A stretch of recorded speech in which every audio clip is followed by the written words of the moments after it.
Le Soudan du Sud est confronté à une détérioration de la situation politique et sécuritaire. Les autorités locales jouent un rôle essentiel dans le rétablissement de la sécurité, la réconciliation des communautés et la construction de la paix.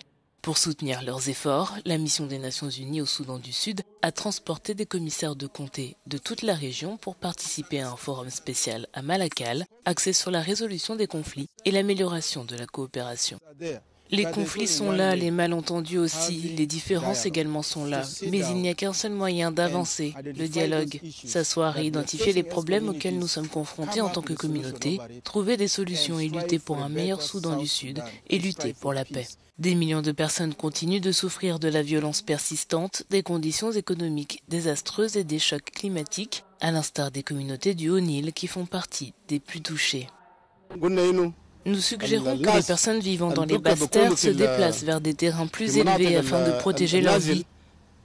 En outre, nous demandons instamment aux organisations humanitaires, au gouvernement de l'État et au gouvernement national d'apporter leur soutien aux communautés situées le long de la rive orientale de la rivière Sobat.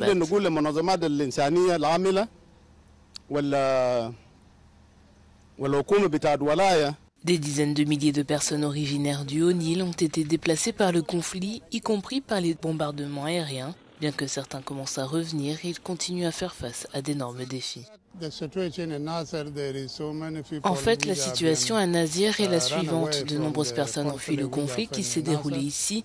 Elles sont revenues et sont confrontées à des difficultés. Il n'y a pas d'abri, il n'y a pas de nourriture dans la ville et dans d'autres zones.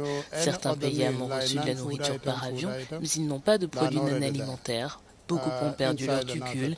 Il n'y a pas d'abri, pas de matériel de cuisine, ni de sacs en plastique pour transporter l'eau. Tout cela n'est pas disponible. Les dirigeants politiques demandent au gouvernement et à la communauté internationale d'aider davantage les habitants du Haut-Nil à se relever et à reconstruire leur avenir.